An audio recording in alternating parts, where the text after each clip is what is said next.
Hi everyone, this is Caitlin with Kait's Collectibles, and today I am super excited to be bringing you my review of the Tuxedo Kamen or Tuxedo Mask Figuart.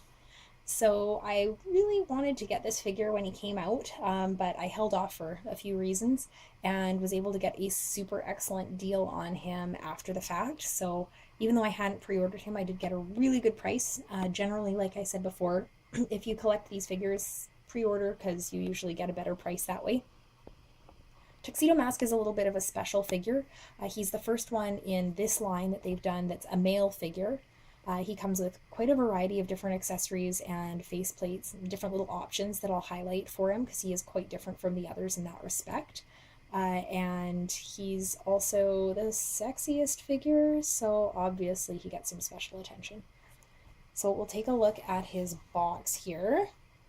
So a couple of things to note about his box. Tuxedo Mask, being the character that he is, kind of roses are his theme. So they've really highlighted the black, the charcoal, and then a little bit of red, I guess, for the rose.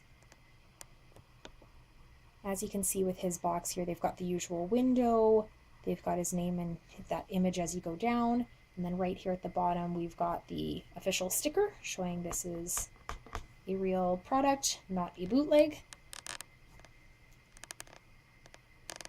And as we spin to the side, you're going to see one of the things that's really quite notable about this figure, the size of the box. So we've got another image of him on the side here. This box is quite thick compared to obviously the other ones. I was surprised how big it was when it came. Just for reference, we put Jupiter's box next to his here so you can see the difference. His is taller and it's also wider, so Tuxedo Mask is packing in this big box of his here. Go to the other side. So we've got him all pretty looking there with the little rose petals blowing past him. You can almost hear the maraca sound as though he's just appeared on the scene to save the day. The top gives you the usual silhouette and a quick image of him there, looking very serious, kind of like a magician.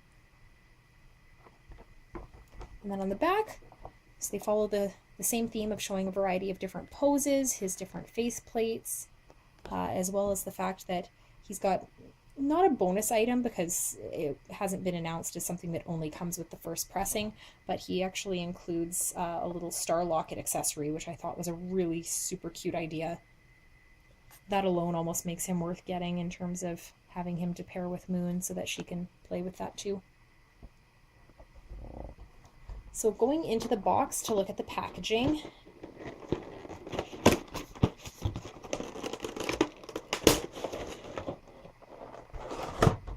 so you can see the size of his blister pack here, again, is quite large.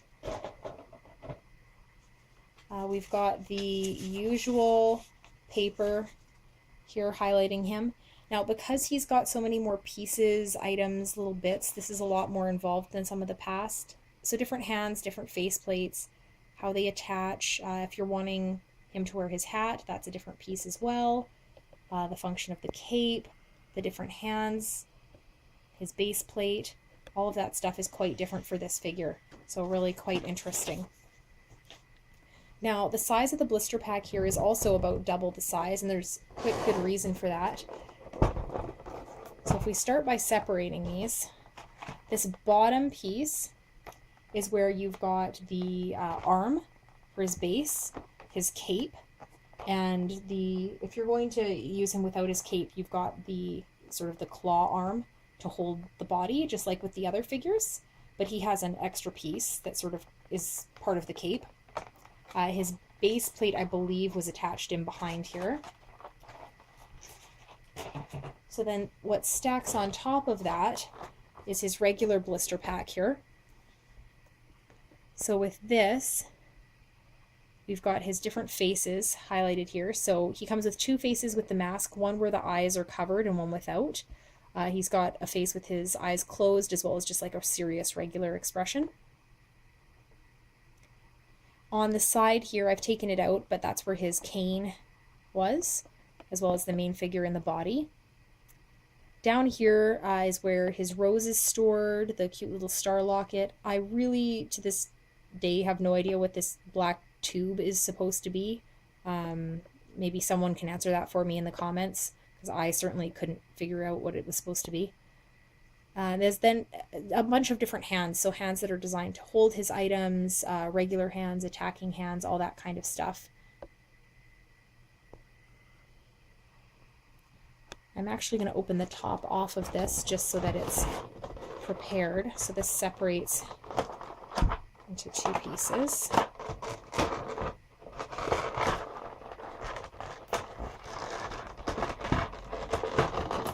It's unfortunate that they have to use so much packaging, but it's also the only way to really make him super secure.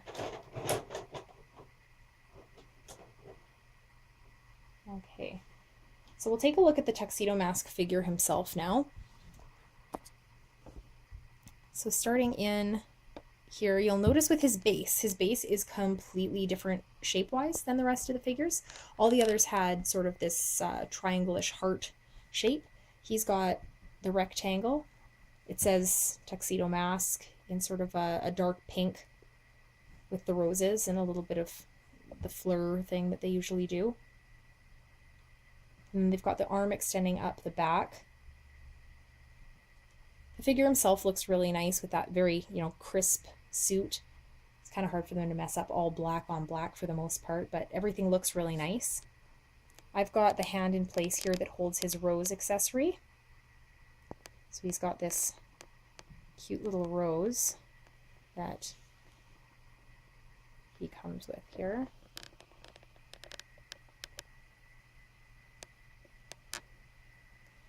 Sadly, he can't throw it and have it stick. In the other arm, I've got the cane accessory that he comes with. I was kind of thinking that black cylinder was maybe supposed to be his cane without it being extended, but then I thought that would be a really silly accessory for them to throw in, but maybe that's what it is. So we'll turn him to the side here. Now his cape is articulated, similar to how Mars or Venus's hair was. It extends out to the sides and then can fold in. You'll see here, this is the additional arm piece I was talking about. So you've got the arm, just like normal, that would hold the figure up. But there's this piece in the back here with the cape, where instead of attaching the claw, it attaches right into the cape portion to hold him upright without infringing on the function of the cape. I'll turn it to the back. I'll show you how it extends. So I've kind of got it a little bit folded in on itself here. And then the pieces come out to the side to give him this really, I don't know why you would extend it that far, but more billowing cape appearance. It works. I mean, obviously you're probably typically not looking at these figures from the back, but it does look a little bit funny when you look at it like this, because it almost looks like he's got a hood, like a wizard or something, like it's Tuxedo Mask Harry Potter version.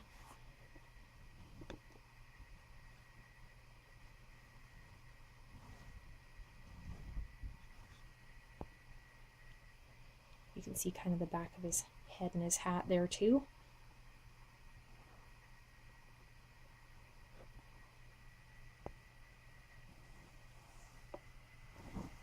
So showing off kind of what the figure does.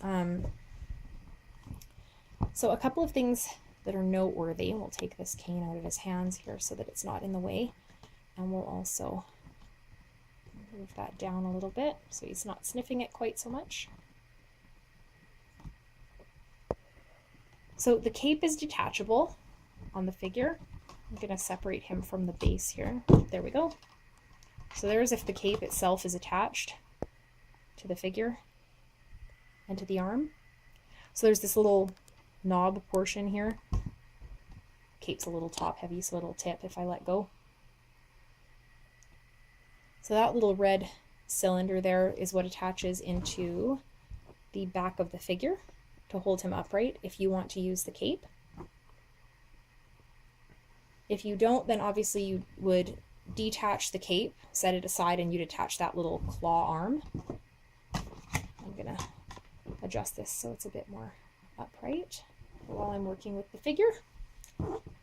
So to remove the rest of him here,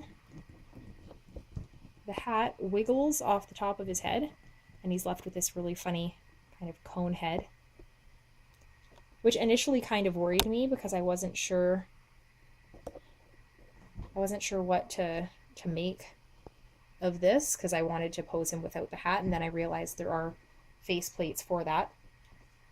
So you can actually completely detach his head to make this easier to work with, which I think was a very smart thing on their part, because trying to work with this within the limitations of this joint could be really difficult. The face separates into 3 pieces. So when you pull it apart kind of from the middle, you'll get the back of his hair that has half of the tuxedo hat bit attached. You get the front bangs that have the tuxedo hat bit attached. So those, when I'm done with them, I just kind of push them together so that they sit by themselves. And then you're left with the face. So if we want to attach just regular hair to his head, I'm going to remove the head I've put over here. Similarly, it'll separate into the 3 pieces. So a little bit of wiggling. So you've got that face, bangs, back of head. We'll attach the face to the back of his head, which the first couple times you do it, it is pretty snug to fit. So don't worry, just be careful, gentle wiggling. Attach the top portion. His head's complete again, depending on whether or not he's been brainwashed by someone recently. You can then reattach the head. There's a little, I don't know if you can see it there, there's a little hole in the black where the joint connects. But it's fairly easy to just slide into place. And now you've got him positioned thusly.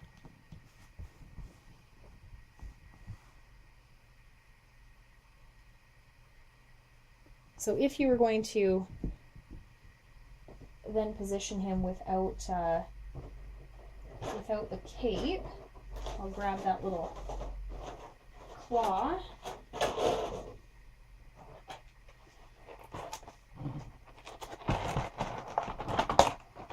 So it's in the bottom portion of the blister pack. It functions just like the other claws. I do notice that the joint on it is a little loose. I don't know if that's on purpose or not. I've never tried that with my other ones to see if they do the same thing, but something to be aware of with mine anyway. So with the cape, you just lift it out. And then you're left with that knob portion.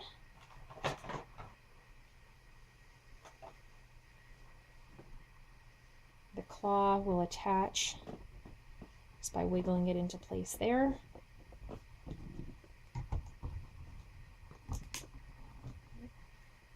See, that's that little portion of mine where the arm seems a little funny. If that happens to anyone else, let me know in the comments, because I'm curious. I find sometimes these things get damaged during shipping.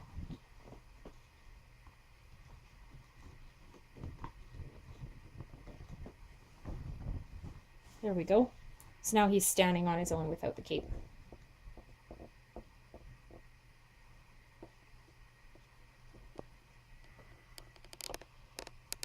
So there's a lot of things I really love about this figure. Obviously, one being that he's the first and likely only male character that they're going to make, unless they do eventually expand and start doing some of the villains in the series.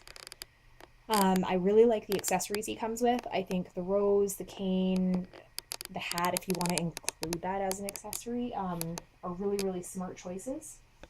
I really love the fact that there's the star locket included. It makes for some really cute pictures that I've seen people have taken with their Figuarts. the fact that he has the option of having the cape on or off, and that you can do so much with it is absolutely fantastic.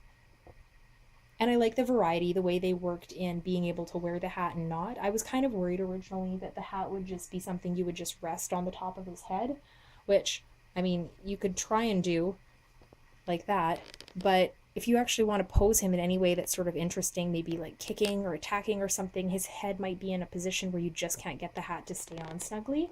So I think that was a really brilliant move on their part to create that different hair model. So all in all, as far as I'm concerned, if you're collecting the Figuarts, this is a must-have figure for the collection. No matter which ones you're getting, definitely get this one.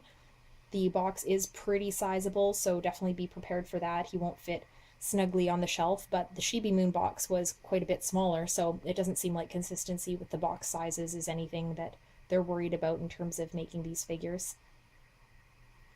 So if Tuxedo Mask is your favorite, let me know in the comments below. Make sure to like, share, subscribe, and you can find me on Twitter at Kait Collectible. Thanks!